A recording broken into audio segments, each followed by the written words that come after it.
একটা কথা শুরুতে ডিক্লেয়ার করতে চাই, আমি আসিফ যদি ইললজিক্যাল কোনো কথা বলি, কোরআন এবং হাদিসের বাহিরে কোনো কথা বলি, যে কোনো ব্যক্তি দাঁড়িয়ে প্রতিবাদ করতে পারে। I don't have any objection on it, আমার কোনো অভিযোগ নেই।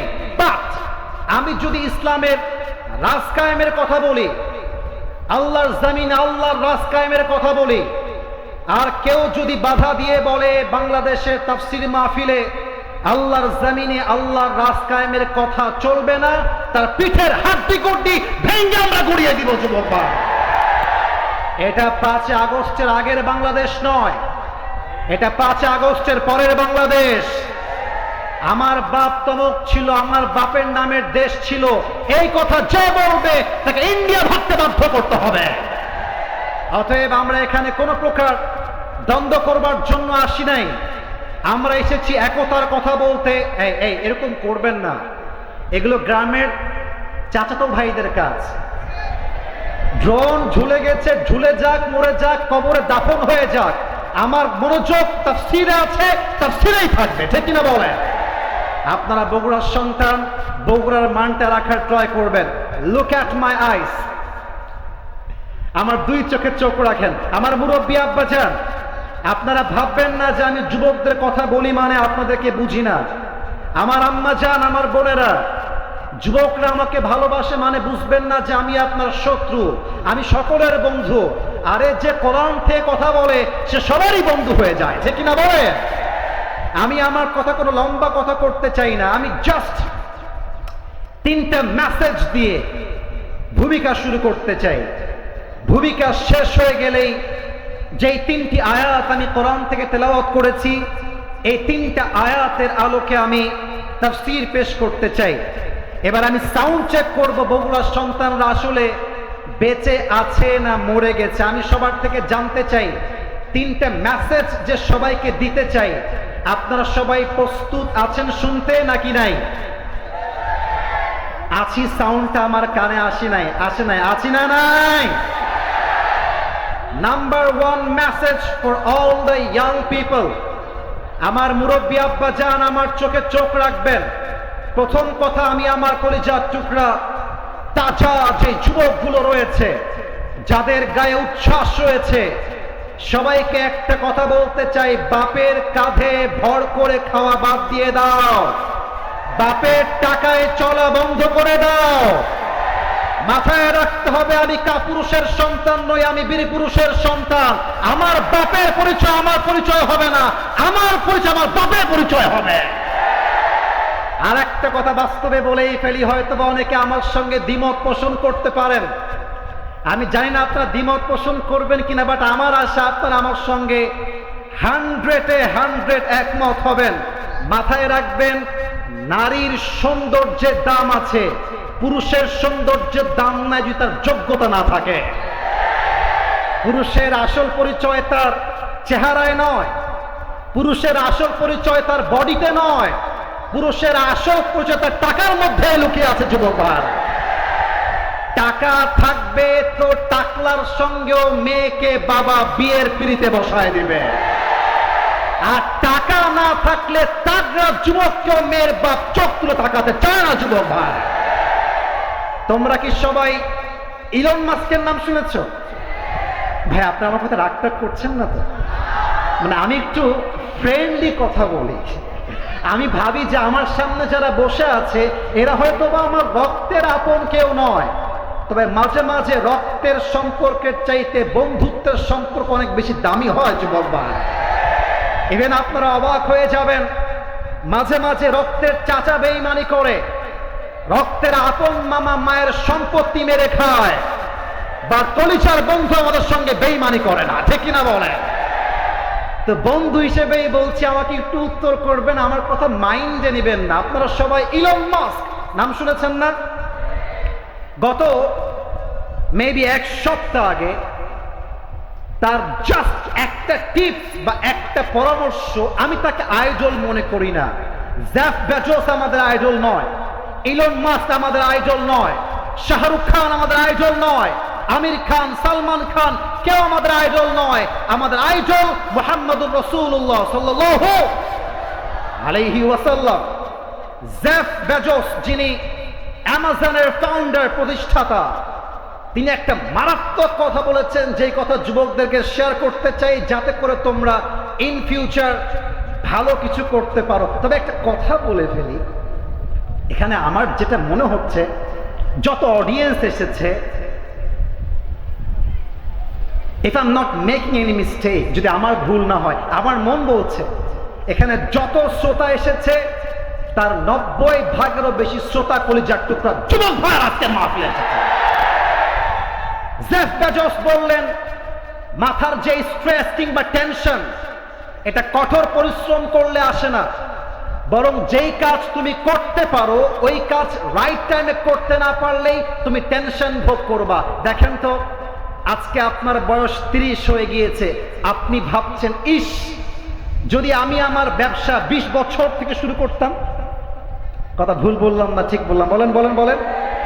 আজকে ফিল হচ্ছে, ইস, যদি আরো আগের থেকে স্কিলগুলো ডেভেলপ করতাম, তবে আজকে আমাকে এত দুর্দিন দেখতে হতো না। অতএব মাথায় রাখতে হবে, পুরুষের পরিচয় তার চেহারার মধ্যে নেই, পুরুষের পরিচয় তার বডির মধ্যে নেই, পুরুষের পরিচয় টাকা ভর্তি পকেট। পুরুষ সবার কাছে দামি, টাকা নাই, পুরুষের সমাজে 2 পয়সা কোনো মূল্য নাই, ঠিক কিনা বলেন? 2 নাম্বার কথা বলতে চাই, মুরব্বীদের পায়ে হাত রেখে। মুরব্বীদের পায়ে আমার হাত। আব্বাজান, আপনি একা নামাজ পড়লেই আপনি জান্নাতে যাবেন না। আব্বাজান, চাপ দাড়ি রাখলেই আপনি জান্নাতে যাবেন না। সারাদিন দোকানে, বাজারে, ভ্যানে আল্লামা সাইদির ওয়াজ শুনলে, মিজানুর রহমান আজহারের ওয়াজ শুনলে আপনি কনফার্ম জান্নাতি হয়ে যাবেন না। আপনাকে জান্নাতে যাওয়ার জন্য সবচাইতে গুরুত্বপূর্ণ অংশ হচ্ছে আপনার ছেলেকে রাইট টাইমে বিয়ের পিঠে বসায় দেওয়া লাগবে। আমি তো কথাটা জোরে শুনতে চেয়েছিলাম, কথা ভুল বললাম না ঠিক বললাম? বলো বলো বলো বলো বলো। অনেক বাবা বলে, তুই নিজের পায়ে দাঁড়িয়ে বিয়ে কর।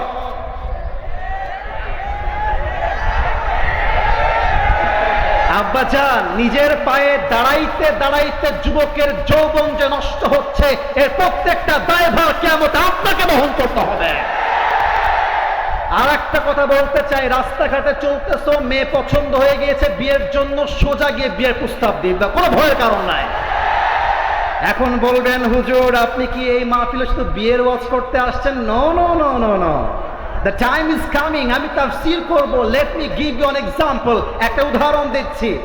রাস্তায় মেয়ে দেখেছো, হারাম প্রেমের জন্য নয়, হালাল বিয়ের জন্য প্রস্তাব দিবা।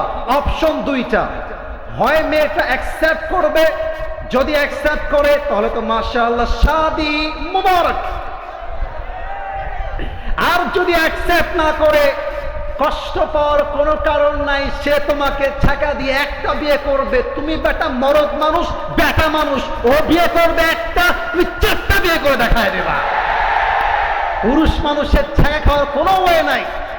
মেয়েদের জন্য একটা বিয়ে জায়েজ, পুরুষ মানুষের 4টা বিয়ে জায়েজ। ছাকা খাইলে মেয়েরা খাবে, আমাদের কোনো ওয়ে নাই যুবক ভাই। অনেক যুবক ফোন দিয়ে বলে, হুজুর আমি আত্মহত্যা করব, অমুক মেয়ে আমাকে ছেড়ে দিয়ে চলে গেছে, স্বামীর ঘরে সংসার করছে, একটা বাচ্চা হয়ে গিয়েছে।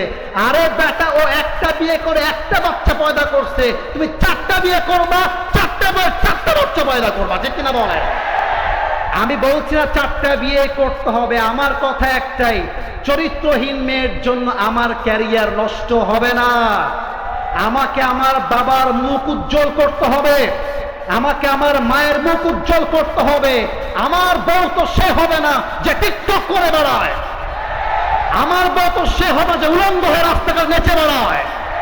আমার বউ হবে সেই বউ যে ফাতেমার চরিত্রবান হবে, ঠিক কিনা বলে?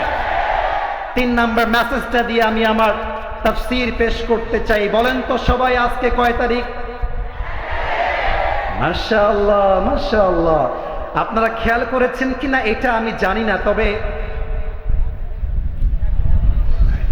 5 আগস্টের পূর্বে আমি নিজের চোখে দেখেছি, এখানে আমার মুরব্বীরা হয়তো বা এই বিষয়ে আমার সঙ্গে একমত পোষণ করবেন, তাফসীর মাহফিল করতে গেলে পুলিশের পারমিশন নেওয়া লাগতো। আচ্ছা, আমি কি ভুল বললাম না ঠিক বললাম? বলেন আপনারা সবাই। ডিসির দরবারে যাও, মেয়রের দরবারে যাও, আবার লিস্ট দেওয়া হতো অমুক অমুক কথা বলা যাবে না। আজকে এই দেখেন যুবক ভাইরা, মুরব্বীরা, মিডিয়ার ভাইরা, এই কথাটা আপনারা, অনেক মিডিয়ার ভাইরা আসছে তাই না, আজকে অনেকে আসছেন, সবাইকে বলবো আপনারা এই বগুড়ার মাটির এই কথাটা কাট দিয়ে পুরো বাংলাদেশ দেখাবেন। আমি আবরারুল হক আসিফ আজ 1 সেপ্টেম্বর বগুড়া শিবগঞ্জের ইউনাইটেড কলেজ ডিগ্রি কলেজের মাঠে ওয়াজ করছি। আমার ওয়াজে, আমার তাফসীরে কারো যদি দ্বিমত থাকে, কারো যদি বাধা দেওয়ার শক্তি থাকে, আসেন আমার মাইকটা আপনাকে ছেড়ে দিলাম, আপনি কেড়ে দেখান। আপনি যদি কাটতে আসেন, খোদার কসম করে বলছি আপনার 14 গোষ্ঠীর ধ্বংস হয়ে যাবে বগুড়া। আমি বাংলার মানুষের জন্য একটা মেসেজ দিয়ে আমার তাফসীরে ফিরতে চাই। এবার যে বাংলাদেশে ইসলামের রাজ কায়েম করার সুযোগ এসেছে, আগামী 12 বছরে আসবে কিনা সন্দেহ রয়েছে। আমরা একটা কথা বলতে চাই, আগামী বাংলাদেশে আমরা কোনো নারীকে প্রধানমন্ত্রী হিসেবে দেখতে চাই না। আর একটু জোরে বলেন, আর একটু জোরে বলেন সবাই। 2 নাম্বার দাবির কথা বলে শেষ করতে চাই। আগামীর বাংলাদেশ, এমন এক প্রধানমন্ত্রী আমাদের বাংলাদেশে হবে, যেই প্রধানমন্ত্রী পার্লামেন্টে দাঁড়িয়ে বাংলার পক্ষে যেমন কথা বলবে, সেই প্রধানমন্ত্রীর যোগ্যতা এতটা হাই হবে, সেই প্রধানমন্ত্রী চাইলে জাতীয় মসজিদ বাইতুল মুকাররমে দাঁড়িয়ে জুমার খুতবা দেওয়ার যোগ্যতাও রাখবে বগুড়ার ভাই। জাতীয় মসজিদ বাইতুল মুকাররমের জুমার খতিব যদি হয় দেশের প্রেসিডেন্ট, সেই দেশে কি আর সুদ থাকবে? এত আস্তে কোন কেন? সুদ থাকবে, ঘুষ থাকবে। আমরা বিএনপি বুঝি না, জামাত ইসলাম বুঝি না, জাতীয় পার্টি বুঝি না, চরমনায় বুঝি না, হেফাজত বুঝি না। আমরা আমাদের জীবন দিয়ে, রক্ত দিয়ে তাদের পক্ষে আমরা অবস্থান গ্রহণ করবো, ঠিক কিনা বলেন? সর্বশেষ একটা কথা বলতে চাই। আল্লামা সাঈদী হুজুর নাম শুনছেন? একটা ছোট্ট দোয়া করে দেই, আপনারা শুধু আমিন বলবেন, তাতে আমি খুশি হব। আল্লাহ আমাদের সকলের প্রিয় হুজুর আল্লামা সাঈদী হুজুরকে জান্নাতুল ফেরদাউসের মেহমান হিসেবে কবুল করুন। আমিনটাতে ভালোবাসা খুব বেশি একটা প্রকাশ পায় না। আরেকবার বলবেন আমিন, আরেকবার বলবেন আমিন। উনি বলে গিয়েছিলেন, এই দেশ যদি আপনারা শান্তিপূর্ণ করতে চান, শান্তিপূর্ণ করতে চাইলে একটা কিতাব দিয়ে পার্লামেন্ট চলবে। কিতাবটার নাম, আচ্ছা ভাইজান, এই যে তোমার নাম কি বাবু? দাঁড়াও তো একটু, ধমক দিব না, তুমি দাঁড়াও, কোনো ধমক নাই। তোমার নাম কি? মুসা। মাশাআল্লাহ, তুমি দাঁড়িয়ে থাকবা, ওকে দেখা যায়? আরে কথা না বললে বুঝবো কেমন করে? দেখা যায় ওকে? ওকে যদি আমি এখন ডাক দিয়ে, একটা দাও দিয়ে, কোপ দিয়ে ডান পা কেটে দিয়ে, আপনারা আমাকে ছাড় দিবেন? ছাড় দিবেন না। আপনারা কি করবেন? আপনারা আমাকে জেলে ভরে দিবেন, আমার নামে মামলা হবে। ছোট্ট একটা কথা বলে শেষ করব। মামলা হওয়ার পরে আমাকে আদালতে ডাকা হলো, আসিফ হুজুর কি ব্যাপার, অস্ত্র ভালোই করেন, কিন্তু আপনি কেমনে ঠ্যাংটা কাটলেন রে ভাই? তা আমি বললাম আমার রাগ উঠে গেছিল, ঠ্যাং কেটে ফেলেছে।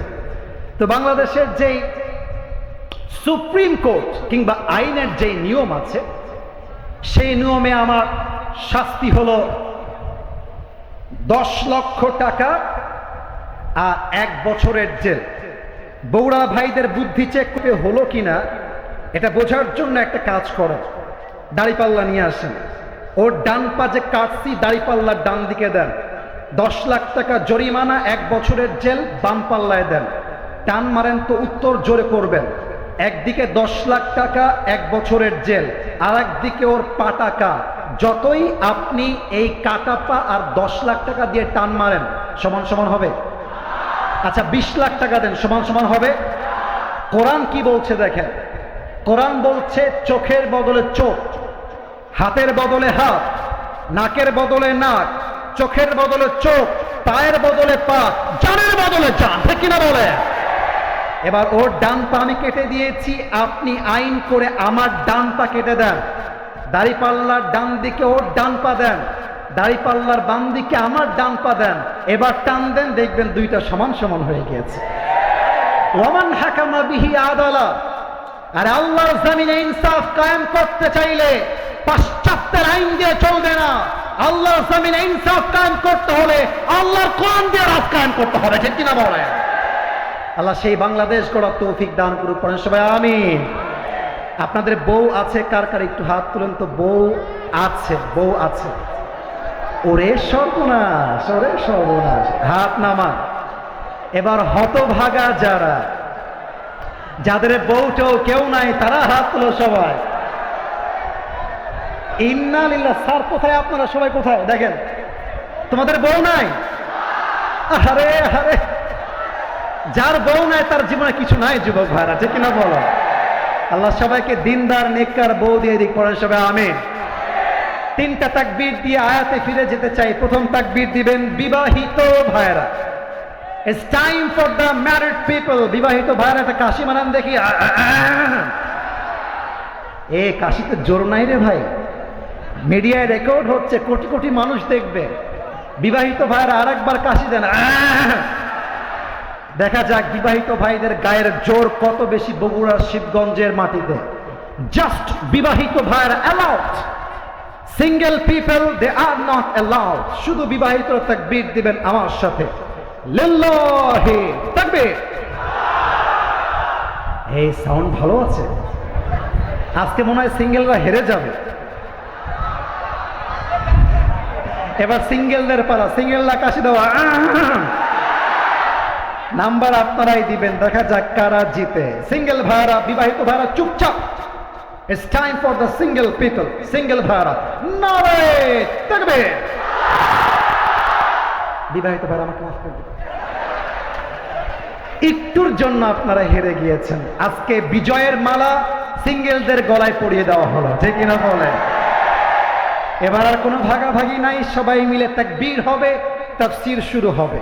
সবাই একটা কাশি দেন, এমন কাশি দিবেন মাঠ সহ, আমি সহ স্টেজ ভেঙে নিচে পড়ে যাব। দেখা যাক কাশি দেওয়া হোক। বগুড়ার সন্তান যে বীর পুরুষের সন্তান, তার প্রমাণ দেওয়ার টাইম এসেছে। লিল্লাহি তাকবীর। আল কোরআনের আলো, আল হাদিসের আলো। কোরআন হাদিস যেখানে, আলেম ওলামা যেখানে, বগুড়াবাসী যেখানে। ছোট্ট একটা গিফট নিয়ে আসছি, আপনারা নিবেন? আমি আমার নিজের একটা আতর নিয়ে আসছি। আমার সিজনের প্রথম মাহফিল আজ দিয়ে, বগুড়া দিয়ে শুরু হয়েছে। এই আতরটা আমি যে কাউকে গিফট করতে পারি, শর্ত একটা, আমি সামনে রাখলাম আপনাদেরকে আকর্ষণ করার জন্য। তিনটা আয়াত তেলাওয়াত করেছি, তিনটা আয়াতের ভিত্তিতে আজকে তাফসীরকে আমি as much as I can, যতটুকু আমি পারি, I will try my best level to represent all this ayah from Quran. আমি আমার জায়গা থেকে সর্বোচ্চ চেষ্টা করব। প্রথম আয়াত আমি তেলাওয়াত করেছি সূরাতুল বাকারা 286। আমার অডিয়েন্স নাম্বার 200, এই আয়াত একটু জোরে বলবেন। 286 বলো সবাই। 200। লেটস রিপিট এগেন, আবারও 200। আরেকটা আয়াত তেলাওয়াত করেছি সূরাতুত তাওবা। বলেন সবাই সূরাটার নাম কি? পারা নাম্বার 10। বলেন সবাই পারা নাম্বার, আয়াত নং 51 তথা 51। আয়াত নাম্বার কত? 3 নাম্বার আয়াত হচ্ছে সূরাতুজ জুমার, পারা নাম্বার 24। বলেন সবাই কয় নাম্বার পারা? আয়াত নাম্বার 53। আয়াত নাম্বার, আওয়াজ পায় না। আয়াত নাম্বার, প্রথম আয়াত 286, দ্বিতীয় আয়াত 51, তৃতীয় আয়াত 53। তাহলে শুরু করি আমরা তাফসীর। যুবক ভাইয়ারা কেউ মোবাইলে হাত দিবেন না। মোবাইলে হাত দিলে আমি আসিফের সঙ্গে নয়, তাফসীর মাহফিলের সঙ্গে বেঈমানি করা হবে। আমি তাফসীর শুরু করছি আল্লাহর কোরআন থেকে। আউযু বিল্লাহি মিনাশ শাইতানির রাজীম। বিসমিল্লাহির রহমানির রহিম। لا يكلف الله نفسا إلا وسعها. This is the ayah. Allah says in this ayah, Allah subhanahu wa ta'ala doesn't test anybody beyond their strength. Allah বলছেন, আমি কখনো আমার বান্দাকে সাধ্যের বাহিরে কোনো বোঝা চাপিয়ে দেই না। সুবহানাল্লাহ পড়বেন না আপনারা সবাই? আচ্ছা, আমার তো মনে হয় আমার সামনে যত লোক বসে আছে, আমি সহ আমরা সবাই মনে হয়, যদি ঠিক বলি জোরে বলবেন, ঠিক না হয় বেঠিক বলবেন, আমার মনে হয় এখানে 99% শ্রোতা আমরা সবাই মধ্যবিত্ত পরিবারের সন্তান। আমি আমার একটা ওয়াজে বলেছিলাম যে মধ্যবিত্ত পরিবারের সন্তান মানে একটা ব্র্যান্ড। আমাদেরকে ডাউল ভাত দিবেন খাবো, গোস্ত দিবেন খাবো, কিছুই দিবেন না, জাস্ট ভাত দিবেন, মরিচ পেঁয়াজ দিয়ে পান্তা ভাত আমরা খেতে পারবো, ঠিক কিনা বলে? পৃথিবীর যত ইতিহাস হয়েছে, বড়লোকের ব্রয়লার মুরগিরা বেশি ইতিহাস করতে পারে নাই, বেশিরভাগ ইতিহাস করেছে মধ্যবিত্ত পরিবারের সন্তানেরা, ঠিক কিনা? আল্লাহ বলছেন, বান্দা শোনো শোনো, তোমার জীবনে যতই কষ্ট আসুক না কেন, যতই দুঃখ আসুক না কেন, প্রত্যেকটা দুঃখ কষ্ট সহ্য করার ক্ষমতা তোমাকে দিয়েছে একজন। আওয়াজ দিয়ে বলেন সবাই, তিনি কে? এবার আমি হাদিস থেকে উদাহরণ দিতে চাই, তবে কিছু প্রশ্ন করছি, দেখা যাক বগুড়ার সন্তানরা উত্তর করতে পারে কিনা। আমি বলবো আর ইউ রেডি, আপনারা বলবেন ইয়েস। আর you ready? Are you ready? বলেন তো, আমার নবীজির একমাত্র কলিজার টুকরা মেয়ের নাম? মাশাআল্লাহ মাশাআল্লাহ, অ্যাপ্রিশিয়েটেড। আর একবার, নবীর সবচেয়ে কাছের, মায়া, ভালোবাসার, আদরের, সবচাইতে কলিজার টুকরা সন্তান, সেই মেয়েটার নাম কি? ফাতেমার স্বামীর নাম? আওয়াজ কমে গেল, কোন স্বামীর নাম? লাস্ট প্রশ্ন, তাদের ফ্রম দেয়ার ফ্যামিলি, তাদের পরিবার থেকে, তাদের এই সিলসিলার থেকে দুইজন পুত্র সন্তান হয়েছিল। পুত্র সন্তান দুইজনের নাম কি কি বলেন তো? বলেন সবাই মারহাবা। হাসান এবং হুসাইন রাদিয়াল্লাহু তাআলা আনহুমা। আপনারা মুরব্বীরা এসেছেন, আপনাদেরকে দেখলে আমি বড্ড আবেগী হয়ে যাই। আমি আমার দাদার অস্তিত্ব কেমন ছিল, আমার দাদা দেখতে কেমন ছিল, আমি কিছুই জানি না, কোনো ছবিও আমাদের কাছে নাই। তা আমার সামনে মুরব্বী দেখলে আমার কলিজা ঠান্ডা হয়ে যায়। আমার মনে হয় আমার দাদা আমার সামনে বসে বসে আমার ওয়াজ শুনছে।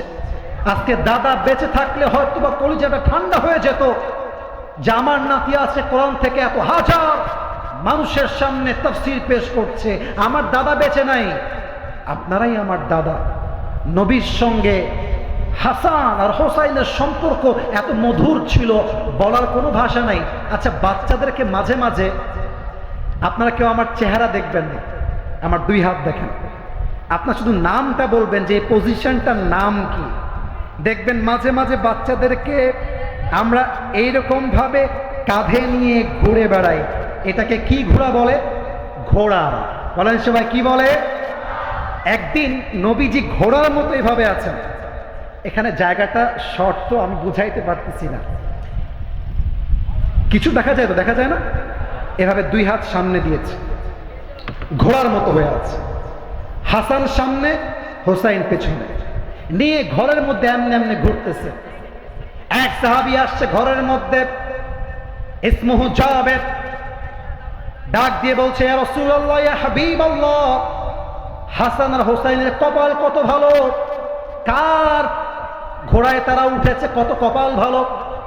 নবীজি বলছে, আরে বেটা, কার কপাল ভালো? কপাল তো আমার ভালো, আমার পিঠে জান্নাতের সমস্ত যুবকদের সর্দার হাসান আর হুসাইন বসে আছে। সুবহানাল্লাহ পড়েন। একদিনের ঘটনা, এই ঘটনা আমি বলতে গেলে আমার চোখের কোঠায় পানি এসে যায় অটোমেটিক। আমি জানি না, আমি চোখের পানি আটকায় রাখতেই পারি না। হোসাইনকে আল্লাহর হাবিব কোলে তুলে আছে, আর ফাতেমা ডান দিকে বসে আছে। কেউ যদি ওয়াজের মাঝখান থেকে ডানে বাম থেকে উঠে যায়, তার লুঙ্গি টান দিয়ে ধরে বসায় দেওয়া লাগবে। বছরে একটা মাহফিল, চায়ের দোকানে বিড়ি খাওয়ার সময় আছে 2 ঘন্টা, আর মাহফিলে 1 ঘন্টা বসার টাইম নাই। বুঝতে হবে আপনি নামে মুসলমান হয়েছেন, কাজে আপনি মুসলমান হতে পারেন নাই, ঠিক কিনা বলে? কেউ যদি উঠে যায় আমাকে জাস্ট একটা ডাক দিবা আসিফ হুজুর বলে, বাকিটা আমি দেখে নিব। সবাই তাকবীর দেন, লিল্লাহি তাকবীর। হোসাইনকে কোলে নিয়ে আছেন আল্লাহর রাসূল, ফাতেমা ডান দিকে বসে আছে। আল্লাহর রাসূল ডাক দিয়ে বলছেন, ফাতেমা তোমাকে একটা খবর দিতে চাই। ফাতেমা ডাক দিয়ে বলছে, আব্বাজান কি খবর দিবেন? ফাতেমা ডাক দিয়ে বলছে, আব্বাজান কি বলবেন বলেন। আল্লাহ রাসূল ডাক দিয়ে বলছেন, ফাতেমা রে, শুনলে তোমার কলিজায় রক্তক্ষরণ হবে। আমার কোলে যে সন্তান রয়েছে হোসাইন, এমন একটা দিন আসবে এই হোসাইনকে কাফেররা নির্বিচারে হত্যা করবে, শহীদ করবে, শেষ করে ফেলবে হোসাইনকে। একটা মা বোঝে সন্তানের মায়া কত মারাত্মক জিনিস। আবার আমাদের মা আমাদেরকে যেই পরিমাণ ভালোবাসে, দুনিয়ার কেউ সেই পরিমাণ ভালোই বাসতে পারবে না, ঠিক কিনা বলে? একটা মায়ের জন্য কত বড় বোঝা কষ্টের যে আমার সন্তানকে একদিন ময়দানে শহীদ করে দেওয়া হবে। সিরিয়ার দামেস্কে কারবালার ইতিহাস বলছি জাস্ট আয়াতের ব্যাখ্যা বোঝাবার জন্য। এই কারবালার ইতিহাস নিয়ে অনেক বানোয়াট কথা বলা হয়, অনেক বানিয়ে বানিয়ে কথা বলা হয়। আমি জাস্ট আয়াতের তাফসীর করাবার জন্য বোঝাচ্ছি। সিরিয়ার দামেস্কে ইয়াজিদ ক্ষমতা দখল করলো অগণতান্ত্রিক নিয়মে, স্বৈরাচারী কায়দায়। আমার মনে হয় 5 আগস্টের দিন বাংলাদেশ থেকে স্বৈরাচাররা বিদায় নিয়েছে। আমি রাজনীতি করবার জন্য আসি নাই, আমি কোনো রাজনৈতিক দলের সঙ্গে জড়িত নই, এখানে আমি ভোট চাওয়ার জন্য আসি নাই। তবে আমি একটা কথা বলতে চাই, বাংলাদেশে যারাই জুলুম করবে, যারাই অবিচার করবে, যারাই স্বৈরাচারী করবে, আল্লামা সাঈদী বলেছিলেন, আমরা থাকি গাছের গোড়ায়, তোমরা থাকো গাছের আগায়। বাড়াবাড়ি বেশি কইরো না, বাড়াবাড়ি বেশি করলে গাছের গোড়ায় একটা ঝাঁকুনি মারবো, মামুর বাড়ি দিল্লি গিয়ে পড়বা, দিল্লি গিয়েই তারা পড়েছে, ঠিক কিনা বলে? ইয়াজিদ ক্ষমতা দখল করে মদিনায় সংবাদ পৌঁছে দিল, হোসাইনকে আমার সামনে বশ্যতা স্বীকার করতে হবে, আমার সামনে মাথা নত করতে হবে। হোসাইন বললেন এক কথা, আমার জীবন যাবে, সত্যের পক্ষে থাকবো, বাতিলের সামনে আমি আমার মাথা নত করতে পারবো না, ঠিক কিনা বলেন? মাত্র 72 জনের একটা কাফেলা নিয়ে তিনি বের হয়ে গেলেন। সবাই আমার 2 হাত দেখেন, বলেন সবাই মোট কয়জনের কাফেলা? ডানে একটু উত্তর আসতে পেয়েছি, আর একবার let's try to be active. কয়জন? যখন কারবালার প্রান্তে পৌঁছে গিয়েছেন, ইয়াজিদ খবর পাঠিয়েছে, বাঁচতে চাইলে তার কাছে আত্মসমর্পণ করতে হবে, না হয় কারো জীবন বেঁচে থাকবে না। হোসাইন রাদিয়াল্লাহু তাআলা আনহু ফজরের নামাজের পরে সংবাদ পৌঁছে দিলেন, তোমরা যদি বাঁচতে চাও, তোমাদের জীবন যদি বাঁচাতে চাও, আমার সঙ্গে যুদ্ধের কোনো প্রয়োজন নেই, তোমরা বাসায় ফিরে যাও। হয়তো ইয়াজিদ আমাকে হত্যা করবে, আজকে আমার জীবনের শেষ দিন হতে পারে। মদিনার আহলে বাইত যারা, তারা ডাক দিয়ে বলছে, হে হুসাইন, যদি আমাদের জীবন দিতে হয় জীবন দিব, তবু আপনাকে এখানে একা রেখে আমরা বাসায় ফিরে যেতে পারবো না। সঙ্গে সঙ্গে ইয়াজিদ 6000 সৈন্য পাঠিয়ে দিয়েছে কারবালার প্রান্তে। যুদ্ধ যখন শুরু হয়ে গিয়েছে, জোহরের নামাজের পূর্বে 40 জন পুরুষ জায়গায় শহীদ হয়ে গিয়েছে, বেঁচে আছে একজন, তার নাম হচ্ছে হোসাইন রাদিয়াল্লাহু তাআলা আনহু। আচ্ছা প্রিয় ভাইরা, এটা আমার হাতের ডান দিক না বাম দিক বলেন তো? Right answer. আর একবার, এটা আমার হাতের ডান দিক না বাম দিক? এটা আমার হাতের ডান দিক না বাম দিক? ডানে যুদ্ধ চলছে, রাত বাজে 11:30, আমার ওঠা প্রায় 1 ঘন্টা হয়ে গিয়েছে। আপনারা কি বিরক্ত বোধ করছেন? আপনারা একটা কথা বলতে চাই সবাইকে জানাবার উদ্দেশ্যে, আমাদের ফ্রমে নিয়ম দেওয়া আছে যে সব জায়গায় গিয়ে 1 ঘন্টা ওয়াজ হবে। 1 ঘন্টায় ওয়াজ করা হয়। মিডিয়ার ভাইয়েরা আমার প্রায় জায়গায় সাক্ষী হিসেবে কাজ করবে। তো বগুড়ার মাটি এমন একটা জায়গা যেখানে আমি কখনো টাইমের হিসাব করি নাই। একমাত্র কারণ সব জায়গায় টাইম দিয়ে নয়, মাঝে মাঝে ভালোবাসা দিয়েও তো হিসাব করতে হবে। আর একটা সত্য কথা বলতে চাই, বগুড়ার মানুষ কিন্তু খুবই স্ট্রেইট ফরওয়ার্ড। ভালোবাসলে আই লাভ ইউ, না হয় তোমার গোনার কোনো টাইম আমার কাছে নাই, ঠিক কিনা বলেন? মুনাফিকি স্বভাব তাদের মাঝে নেই। 1 ঘন্টা টাইম হয়ে গিয়েছে, এটা সত্য। তবে আমার বিশ্বাস যতক্ষণ পর্যন্ত 3টা আয়াতের তাফসীর শেষ না হবে, একটা যুবক, একটা মুরব্বী মাঠ ছাড়তে পারবে না, ঠিক কিনা বলে? সবাই 2 হাত তোলেন আমার সঙ্গে, 2 হাত। তাকবীর না, তাকবীর না, 2 হাত তোলেন। এবার একটু কাশি দেন সবাই, বলেন সবাই হুজুর। রেকর্ড হচ্ছে, জোরে বলতে হবে হুজুর। আমরা বগুড়ার সুলপুর ওয়াদা দিলাম, দোয়া না করে আমরা কেউ বাসায় ফিরে যাব না। এই 2 হাত দেখতে চাই, যাব না। বলেন সবাই আওয়াজ করে ইনশাআল্লাহ। ইমাম হুসাইন যখন বুঝে গিয়েছে আমার শহীদ হওয়ার সময় চলে আসছে, 40 জন সাথী জিহাদের ময়দানে শহীদ হয়ে গিয়েছে। ডান দিকে তাবু, মহিলারা সব অবস্থান করছে ডান দিকে। ইমাম হোসেনের পুরো গা রক্তাক্ত হয়ে আছে। তাবুর ভেতরে এসে ডাক দিয়ে বলছে, হে আমার কলিজার টুকরা স্ত্রী। বামে কথা কে বলে? বাবুরা, এই কথা বলা যাবে না। এই যে ভাইজান, কে উঠেছে? ভাইজান, ভাইজান বসেন।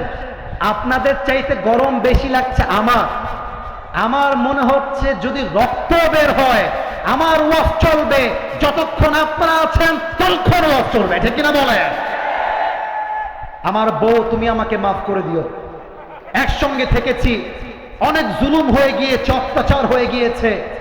হয়তো আজকে আমার জীবনের শেষ দিন, হোসাইন হয়তো বা আর জীবনে ফিরে আসবে না, তুমি আমাকে মাফ করে দিও। কলিজার টুকরা স্ত্রী ডাক দিয়ে বলছে, হোসাইন, আল্লাহর রাস্তায় জীবন দেওয়ার জন্য আপনি যাচ্ছেন, আপনাকে আটকায় রাখার মতো কোনো ক্ষমতা আমার কাছে নাই। তবে একটা ছোট্ট দাবি করতে চাই, আমার কলিজার টুকরা দুগ্ধ শিশু কয়েকদিন যাবৎ ক্ষুধার্ত, পানির পিপাসায় কবুতরের মতো ছটপট ছটপট করছে। আপনি একটু পানি পান করায় যুদ্ধের ময়দানে যাবেন। হোসাইন কলিজার টুকরার সন্তানকে নিয়ে বের হয়ে আসছে ইয়াজিদি সৈন্যদের সামনে। 2 হাত দিয়ে সন্তানকে উঁচু করে ধরেছে, এমন করে ডাক দিয়ে বলছে, হে ইয়াজিদের সৈন্যরা, তোমার সঙ্গে আমার শত্রুতা থাকতে পারে, আমার বয়স অনেক বেশি, বাট আমার কলিজার টুকরা দুগ্ধ সন্তান পানির পিপাসায় কাটা মুরগির মতো ছটফট ছটফট করছে। তোমরা আমার সন্তানকে 1 ঢোক পানির জন্য ফুরাতের নদীকে উন্মুক্ত করে দাও। চোখ দিয়ে পানি ঝরছে, পুরো গা রক্তাক্ত হয়ে আছে। যখন হোসাইন বলছে পানি দাও, পানি দাও, অপর প্রান্ত থেকে ইয়াজিদের সৈন্যরা 20 মাখা তীর দিয়ে একটা আঘাত করেছে। ইমাম হোসাইনের কলিজার টুকরা দুগ্ধ শিশুর এই পাশ দিয়ে ঢুকে তীরটা পেছন দিক দিয়ে বের হয়ে গেছে, আর রক্ত ছিটকে এসে হোসাইনের পুরো জামা রক্তে লাল হয়ে গেছে। হোসাইন রাদিয়াল্লাহু তাআলা আনহু চোখের পানি ছেড়ে চিৎকার দিয়ে কান্না করছেন সন্তানের অবস্থা দেখে। এবার সন্তানকে নিয়ে মায়ের কাছে আসছে, ডাক দিয়ে বলছে, এই নাও তোমার কলিজার টুকরা সন্তান, তোমাকে পানি খাওয়ার জন্য অনেক বিরক্ত করেছে, কিয়ামত পর্যন্ত আর কখনো তোমাকে বিরক্ত করতে আসবে না, জীবনটাই শেষ হয়ে গেছে। সন্তানকে ফিরাই দিয়ে যুদ্ধের ময়দানে নেমেছেন। প্রায় সমস্ত কাফেরকে মৌতের ঘাট উতরে দিয়ে ফুরাতের নদীকে উন্মুক্ত করে দিয়েছেন। পানি যখন পান করতে যাবেন, আমার দুই হাত দেখা যায়, বামের ভাইয়ারা একটু কথা দেখা যায়, এই দুই হাত দিয়ে একটু পানি তুলেছেন, বুকের ছাতি পিপাসায় ফেটে যাচ্ছে। পানি যখন পান করতে যাবেন, চোখের সামনে দৃশ্য ভেসে উঠেছে। আমার 40 জন সাথী যুদ্ধের ময়দানে শহীদ হয়ে গেল, এক ঢোক পানি পান করাইতে পারি নাই। আমার কলিজার টুকরা দুগ্ধ সন্তান চোখের সামনে শেষ হয়ে গেল, এক ঢোক পানি পান করাতে পারি না। এই পানি আমি কেমন করে পান করব? পানিটা ফেলাই দিয়েছে। যখন ঘোড়ার পিঠে উঠবে, চতুর্পাশ থেকে কাফেররা তীর নিক্ষেপ শুরু করে দিয়েছে। ইমাম হোসাইন দুর্বল হয়ে গিয়েছে। আজ কলিজার টুকরা যুবক ভাইরা মেসির ইতিহাস জানে, রোনালদোকে চিনে, শাহরুখ খানকে চেনে, কিন্তু এরা জানে না হোসাইন তাদের আদর্শের জায়গা, রোনালদো আদর্শের জায়গা নয়। ঠিক কিনা বলেন সবাই আপনারা? আহা, চতুর্পাশ থেকে তীর আসতে শুরু করেছে।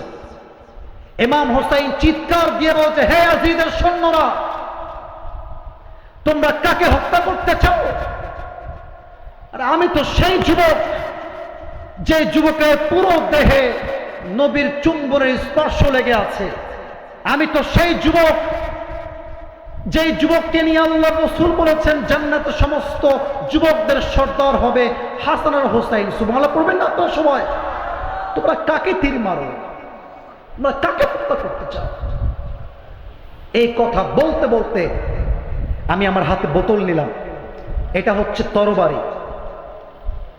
একটু আওয়াজ চাই ভাই, আপনার চেয়ে গরম, আমার খুব গরম লাগছে, আমি হাঁপানির রোগী। এই দেখেন আমার পুরো ভিজে গেছে। কিন্তু ভাই, আমি চাইলে আমার নিয়মে ওয়াজ শেষ করতে পারি, কিন্তু এই যুবকগুলো তাজা রক্ত দিয়ে মাথার ঘাম পায়ে ফেলে মাহফিলটা আয়োজন করেছে। যদি একটু ভালো করে ওয়াজ করতে না পারি, মুরব্বীদের মন ভরবে না, মায়েদের মন ভরবে না, আমারও মন ভরবে না। আরে আমার কথা, গরম আরো বেশি হোক, পুরো দেহ ঘেমে ঝরঝর হয়ে যাক।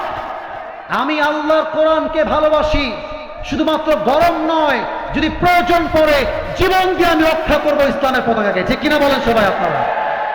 আল্লাহু আকবার। যখন এক কাফের তার কথা শুনছে, পেছন দিক থেকে আসছে, হাদিসে আসছে, বর্ণনায় আসছে, দুই হাত দিয়ে তরবারি এমন করে ধরে আছে। হোসাইন যখন কথা বলছে ঘোড়ার পিঠে বসে, পেছন দিক থেকে এসে দুই পা উঁচু করে তরবারিকে পেছন দিক থেকে নিয়ে এমন জোরে একটা হোসাইনের গলায় আঘাত করেছে। একটা আঘাতে হোসাইনের পুরো মাথা দেহ থেকে বিচ্ছিন্ন হয়ে পড়ে গিয়েছে। কেমনে বলবো ইতিহাস? কেমনে বোঝাবো এর আবেগ? কেমনে বোঝায় এর কষ্ট? ইসলাম কাকে বলে? আমরা তো মাংনা মাংনা ইসলাম পেয়েছি, তাই আমরা ইসলামের মর্ম বুঝি নাই। একদম গলা কেটে মাটিতে পড়ে গেছে। কাফেরের নাম হচ্ছে শামর বিন জিল জাওশান। একটা প্লেট নিয়ে আসছে, প্লেটে হোসেনের মাথাটা মাঝখানে রেখেছে। এই প্লেট নিয়ে গিয়ে ইয়াজিদের পায়ের সামনে রেখে দিয়েছে। আমি পা উঠাইতে পারবো না, সবার স্বার্থে বলি, ইয়াজিদ তার বাম পাটা দিয়ে হোসেনের মাথাকে এমনে এমনে নাড়তেছে। তার পাশে বসে আছে যায়েদ বিন সাবিত রাদিয়াল্লাহু তাআলা আনহু। ডাক দিয়ে বলছে, ইয়াজিদ, বন্ধ করো তোমার এই সমস্ত কাজ কারবার। তুমি কোন মুখে পা দিয়ে লাথি মারো? আর এটা তো সেই মুখ যেই মুখে নবীজি নিজেই চুম্বন এঁকেছেন কতবার, তা গণনা করে শেষ করা যাবে না। সুবহানাল্লাহ পড়বেন না তো সবাই? আর এই সন্তানকে কারবালার ময়দানে শহীদ করা হয়েছে। আর এই খবর তার মাকে আল্লাহর রাসূল অগ্রিম দিয়েছেন। ফাতেমা চাইলে ভেঙ্গে পড়তে পারতেন, ফাতেমা চাইলে বলতে পারতেন যে আল্লাহ, আমি রাসূলের কলিজার টুকরা মেয়ে ফাতেমা, এত বড় কষ্ট তুমি আমাকে দিও না। এখান থেকে মেসেজ একটা, আল্লাহ ফাতেমাকে কষ্টও দিয়েছেন, আবার কষ্ট সহ্য করতে যে ক্ষমতার প্রয়োজন সে ক্ষমতাকে দেওয়া হয়েছে, ঠিক কিনা বলে? অতএব প্রথম আয়াতের শিক্ষা বলতে চাই, আল্লাহ যত কষ্ট দিয়েছেন, কোনো কষ্ট দুঃখ আমাদের বোঝাটা আমাদের সাধ্যের বাহিরে নয়। অতএব আমি যা বলি আপনারাও তাই বলবেন। বলেন সবাই আল্লাহ। আসতে বললেন কেন? বলেন আল্লাহ। আপনারা আল্লাহটাকে এতটা মধু আনবেন যেন আল্লাহ বলে যে আমার বান্দা আমাকে ডাকতেছে, আমি জবাব না দিয়ে যাব কোথায়? একটু মন খুলে বলেন আল্লাহ। আজ থেকে মুরব্বীদের আওয়াজ পাচ্ছি, আপনাদের আওয়াজ খুব কম পাচ্ছি। আজ থেকে আমার আর কোনো অভিযোগ নেই। আমি একটু জোরে আমি আজ থেকে সুখে দুঃখে সব সময় পড়ব। এবার সবচেয়ে আওয়াজ দিয়ে পড়বেন আলহামদুলিল্লাহ। অতএব যে আতরটা পেতে চাও, 1 নাম্বার মেসেজ মাথায় রাখবা, জীবনের যত দুঃখ কষ্ট আছে কোনো কষ্টই আমাদের সাধ্যের বাহিরে নয়। 2 নাম্বার আয়াতের তাফসীর কি করা যায় নাকি যায় না? আমি জানি প্রচন্ড কষ্ট হচ্ছে, 12টার মধ্যেই শেষ হবে, ঠিক আছে ইনশাআল্লাহ? আমি বুঝি ভাই, আমি সবই বুঝি, আমি এই ফিল্ডে পুরাতন কেউ নয়। আমাদের তাফসীরের সিজন হচ্ছে গরমকাল নয় শীতকাল, তো তার জন্য আমরা কষ্ট পাচ্ছি, বাট আমরা প্রমাণ করব কষ্টের চাইতে তাফসীর বেশি দামি, ঠিক কিনা বলে? 2 নাম্বার আয়াত ছিল সূরাতুত তাওবার এই তো মাশাআল্লাহ, সূরা তাওবার কত নাম্বার আয়াত? বামে আওয়াজ পাই না। সূরা তাওবার কয় নাম্বার আয়াত? আল্লাহ বলছেন কুল লা ইউসিবানা ইল্লা মা কাতাবাল্লাহু লানা। আমি আবার তেলাওয়াত করছি, আল্লাহ বলছেন কুল লা ইউসিবানা ইল্লা মা কাতাবাল্লাহু লানা। বান্দা, তোর ভাগ্যে যা লেখা আছে তা আসবে, তোর ভাগ্যে যা লেখা নাই তা আসবে না। পুরো দুনিয়া তোর ক্ষতি করতে চায়, আল্লাহ তোর পক্ষে আছে, কেউ তোর একটা চুল পায়ে করার ক্ষমতা রাখবে না, ঠিক কিনা বলে? একটা প্রশ্ন অনেকে ভুল উত্তর দিবে, তাই আমি চেক করতেছি, আগেই বলতেছি, আবেগে বলবেন না, বিবেক দিয়ে বলবেন, বুঝে বলবেন। রসুলের তো সাহাবীর অভাব নাই, অনেক সাহাবী। রসুলের সবচাইতে কাছের বন্ধু একজন সাহাবী, যার মেয়েকে রসুল বিয়ে করেছেন মাত্র 6 বছর বয়সে। বলেন তো ওই সাহাবীর নামটা কি ছিল? মাশাআল্লাহ, রাইট আনসার। এই সাদা গেঞ্জে, তোর বিয়ে হবে না, বিয়ে ক্যান্সেল, যে বসে গেছে বিয়ে করতে চায় সে, ঠিক কিনা বলে? চোখ পড়ে গেছে আমার, ঠাস করে পালাচ্ছিল। সবাই কাশি দেন। আমার কিছু হয় নাই, আপনাদের কিছু হয়েছে? চলবে নাকি চলবে না? চলবে, চলবে, নারে চলবে। আবু বকর রাদিয়াল্লাহু তাআলা আনহু, যতটুকু আমার হাদিস মনে পড়ে, আলেম ওলামা আছেন, আমার ভুল হলে আপনারা আমাকে ধরাই দিবেন। মুহররম মাস শেষ হয়ে গিয়েছে, এই মা বোনেরা আসছেন? কোন দিকে আসছেন? এদিকে না বাম দিকে? কোন জায়গা আছে করা? আলাদা প্যান্ডেল করা আছে? আচ্ছা আচ্ছা, আমার মা বোনরা, আপনারা একটা কথা মাথায় রাখবেন, এটা মা বোনদের জন্য বলতেছি। এই আয়াতে আমি মা বোনদের জন্য একটা মেসেজ বলবো, জাস্ট এই একটা হাদিস বলে। এখানে অনেক স্বামী বসে আছেন, অনেক মুরব্বী বসে আছেন। বেশিরভাগ মেয়ের চরিত্র নষ্ট হওয়ার পেছনে তার মায়েরা বেশি দায়ী, যুবক ভাই। একজন মেয়ে যদি চরিত্রবান হয়, তার 90% দায়ভার মাকে বহন করতে হবে, ঠিক কিনা বলে? আজকালকার বেশিরভাগ সংসার ভেঙে যায় মায়ের কুটনামির জন্য, শাশুড়ি কুটনামির জন্য। আজকালকার মেয়েরা, মুরব্বীদেরকে আমি হাত জোর করে বলছি, আব্বাজান, আমি তাফসীরের বাহিরে এই কথা বলতে বাধ্য হচ্ছি, আপনারা আমার কথাকে খারাপ দিকে নিবেন না। আজকালকার মেয়েরা 13 বছর বয়সে, 14 বছর বয়সে, 15 বছর বয়সে সতীত্ব হারিয়ে ফেলে, ইজ্জত হারিয়ে ফেলে, বগুড়ার মমইনে গিয়ে প্রেম করে বেড়ায়। এর একমাত্র সাহস পেয়েছে তার মায়ের থেকে, যুবক ভাইরা। একটা মা যদি বলে আমার মেয়ের স্কুল হবে আমার সাথে, আমার মেয়ের কলেজ হবে আমার সাথে, আমার মেয়ে কোচিং করতে যাবে আমার সাথে। আমার বিশ্বাস বাংলাদেশে 95% মেয়ের ইজ্জত রক্ষা হয়ে যাবে। আমি অবাক হয়ে যাই সেই মাদেরকে দেখলে, যেই মায়েরা যুবকের কাছে সামান্য কয়েকটা টাকা দেখলে, একটু সরকারি চাকরি দেখলে মেয়েকে বলে যে মা এই তো সুযোগ, যা ওর ঘাড়ে ঝুলে পড়। আমি সেই মাকে বলতে চাই, আপনার জন্য যেই যুবক অপবিত্র বউ পাবে, আপনার জন্য যেই যুবক তার বউকে তালাক দিবে, এই প্রজন্ম আপনি নষ্ট করেছেন, এই সংসার নষ্ট করেছেন, মেয়ের ইজ্জত আপনি নষ্ট করেছেন। যত মেয়ে আজকে জেদি হয়েছে, এই জেদি মেয়েদেরকে আব্বা আম্মা আদর্শ শিক্ষা দিতে পারে নাই। যেই মেয়েগুলো আজকে বগুড়া শহরে জিন্সে প্যান্ট আর টি শার্ট পরে ঘুরে বেড়ায়, আপনি বাবা যতই 5 ওয়াক্ত নামাজি হন, যতই আপনি সামনের কাতারের মুসল্লি হন, আপনার মেয়ের জন্য যুবকদের চরিত্র নষ্ট হবে আর আপনি চালাইয়া বেহেশতে যাবে, এটা কষ্টের কালেও সম্ভব হতে পারে না। আবু বকর রাদিয়াল্লাহু তাআলা আনহু ছিলেন একজন আদর্শ বাবা।